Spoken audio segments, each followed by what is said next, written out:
जब तक जन्म और मृत्यु रहेगी जीव को शांति नहीं हो सकती। श्रीमद् भगवत गीता अध्याय नंबर 18 के श्लोक नंबर 62 में कहा कि अर्जुन, तू सर्वभाव से उस परमेश्वर की शरण में जा, उसी परमेश्वर की कृपा से तुझे सनातन परम धाम, परम शांति और सनातन परम धाम की प्राप्ति होगी। परम शांति। और अपनी शरण के बारे में कह रहा है कि यदि मेरी शरण में रहना है, गीता जी अध्याय नंबर 8 के श्लोक नंबर 5 और 7 में, मेरे में भाव वाला बन, मेरे में श्रद्धा रख, अन्य देवताओं की पूजा त्याग दे, केवल मेरी ही भक्ति कर, मुझ में मन वाला हो, मुझ में भावित रहेगा और मेरा ही सिमरण भी कर और युद्ध भी कर। मेरी शरण में रहने का ये कार्य है कि युद्ध भी करना पड़ेगा। तो युद्ध जहां होगा वहां शांति नाम की वस्तु नहीं। फिर कहता कि यदि तुझे परम शांति चाहिए तो उस परमेश्वर की शरण में जा, जिसकी कृपा से तू परम शांति को, सनातन परम धाम को प्राप्त होगा। अपने विषय में कहता गीता ज्ञानदाता अध्याय नंबर 2 के श्लोक 12 में, गीता अध्याय नंबर 4 के श्लोक 5 और 9 में, गीता अध्याय नंबर 11 के मंत्र 2 में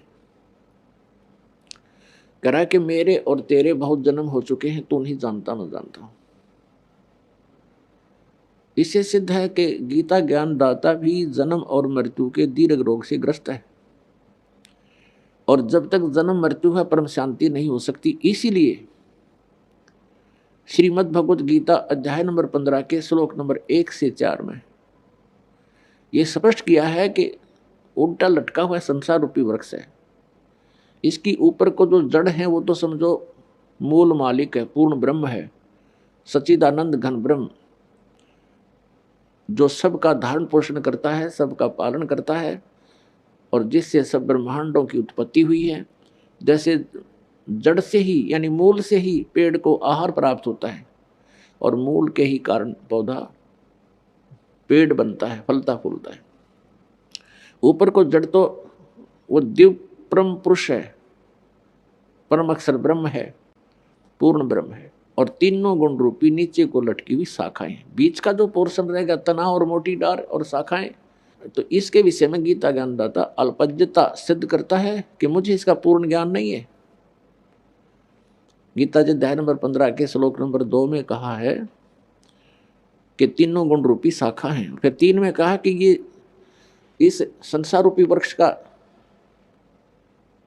जो इसकी जानकारी मैं नहीं रखता।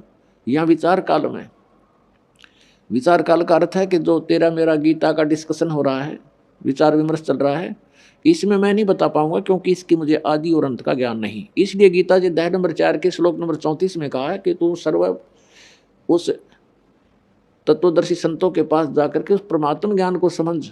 वो तत्वदर्शी संत तुझे उस परमात्मा के विषय में जानकारी देंगे, परम अक्षर ब्रह्म की पूरी डिटेल बताएंगे। जब वो तत्वदर्शी संत तुझे प्राप्त हो जा, गीता जी अध्याय नंबर 15 के श्लोक 3 और 4 में स्पष्ट किया है, उसके पश्चात उस तत्व ज्ञान रूपी शस्त्र के द्वारा इस अज्ञान रूपी अंधकार को काटकर, यानी तत्व ज्ञान को समझकर, उसके पश्चात परमेश्वर के उस परम पद की खोज करनी चाहिए, जहां जाने के बाद साधक फिर लौटकर संसार में नहीं आते, और उसी परमेश्वर से सर्व संसार की यानी संसार रूपी वृक्ष की प्रवृत्ति विस्तार को प्राप्त हुई है।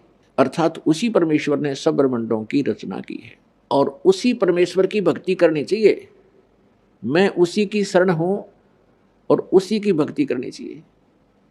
गीता ज्ञानदाता कहता कि मैं भी उसी की शरण में हूं, उसी की भक्ति करता हूं। गीता अध्याय नंबर 18 के श्लोक नंबर 62 में तो कह रहा है कि तू सर्वभाव से उसकी शरण में जा, उसकी कृपा से तो परम शांति को, सनातन परम धाम को प्राप्त होगा। और गीता जी अध्याय नंबर 18 के श्लोक 63 में कहा कि ये गीता का गूढ़ से गूढ़ रहस्य, गुप्त से गुप्त ज्ञान तुझे सुना दिया। तू जैसा उचित समझे ऐसा कर ले। मेरी शरण में रहना है तो जन्म मृत्यु तेरी भी मेरी भी, और शांति नाम की चीज नहीं, क्योंकि युद्ध करना पड़ेगा। अब निर्णायक ज्ञान चल रहा है गीता जी में 18वां अध्याय अंतिम अध्याय है, अंतिम ये श्लोक चल रहे हैं लगभग। 18वें अध्याय के 62वें श्लोक में स्पष्ट कर दिया कि तू अब उस परमेश्वर की शरण में जा जिसकी कृपा से तू परम शांति और सनातन परम धाम को प्राप्त होगा। और अपनी स्थिति बता दी कि मेरी और तेरे सदा जन्म मृत्यु रहेंगे यदि मेरी शरण में रहेगा तो। 18वें अध्याय के 63वें श्लोक में कहा कि तू फैसला कर ले, अब सोच ले तूने जो करना, मेरी शरण में रहना है या उस परमेश्वर की शरण में जाना है। उसकी शरण में जाना है तो तत्वदर्शी संतों से उसका ज्ञान प्राप्त कर, मैं नहीं जानता। और ये गुप्त से गुप्त गीता ज्ञान तुझे मैंने बता दिया, गुप्त से गुप्त। गीता जी के 18वें अध्याय के 64वें श्लोक में फिर गुप्त से गुप्त भेद और बता रहा हूं, जिसके विषय में मैं तुझे उसकी शरण में जाने को कह रहा हूं। वो परम अक्षर ब्रह्म मेरा भी इष्ट है, मेरा भी पूज्य देव है। यहां अनुवादकर्ताओं ने गड़बड़ी कर रखी है। इसमें लिख दिया कि तू मेरा प्रिय है, इसलिए गुप्त से गुप्त भेद और बताता हूं। फिर सुन, गुप्त तो ये पहले 18वें अध्याय के 63वें श्लोक में कह चुका है कि गुप्त से गुप्त भेद यू गीता वाला मैंने बता दिया।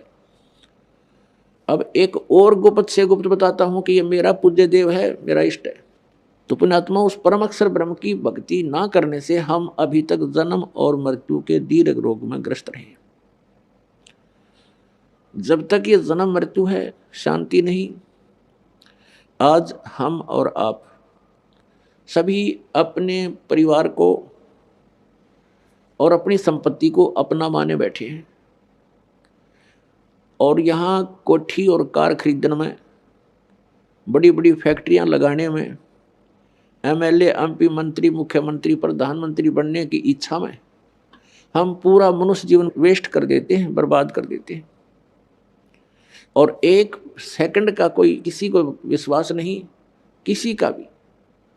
एक सेकंड में ना जाने कब यहाँ के बिजली गिर जाए। और हम फिर भी यहीं व्यवस्थित हैं, फिर भी यहाँ से मन नहीं हट रहा, क्योंकि हमारे पास विकल्प नहीं। और करें क्या? क्योंकि इस मन को तो कोई ना कोई चाहिए, कहीं ना कहीं टक्कर मारने। ये तो जीव को निचला एक स्थान पर टिकन नहीं देता। ऋषि महर्षि ने कोशिश की, तत्वदर्शी संत के अभाव से परमात्मा पाने के लिए भरसक प्रयत्न भी किए और बहुत कठिन साधनाएं भी की, लेकिन इस मन ने उनको भी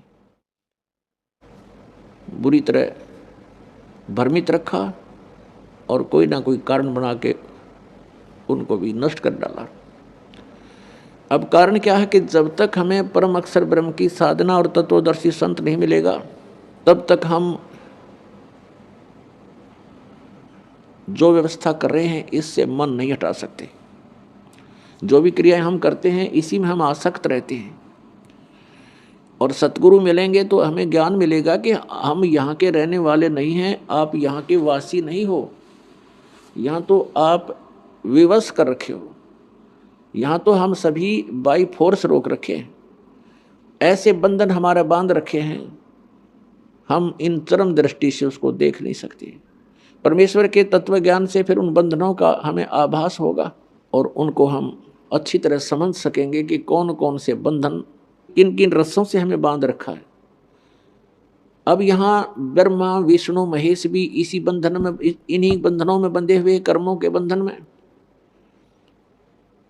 और ब्रह्म भी यही बंध है, क्योंकि ये यहाँ का स्वामी है, इसे बाहर ये नहीं जा सकता। और परब्रह्म भी अपने लोक में ये भी कैद है। केवल एक परम अक्षर ब्रह्म है जो स्वतंत्र परमात्मा है, पूर्ण ब्रह्म, जिसको सत्य पुरुष भी कहते हैं, और वो सतलोक में रहता है। हम आप सभी सतलोक में रहा करते थे, और वहां से हम अपनी गलती के कारण यहाँ इस काल के लोक में आ गए। ये काल का लोक है, 21 ब्रह्मांड हैं इसके, और यहाँ का विधान है जन्म और मृत्यु सदा बनी रहेगी।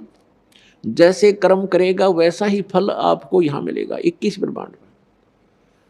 आपने बुरे कर्म किए हैं तो बुरा फल भी भोगना ही पड़ेगा, अच्छे कर्म किए हैं तो अच्छा कर्म भी आपको मिलेगा ही मिलेगा। लेकिन जन्म और मृत्यु और ये कर्मों का भोग दंड आपको भोगना ही पड़ेगा और सदा इसका फेस करना पड़ेगा।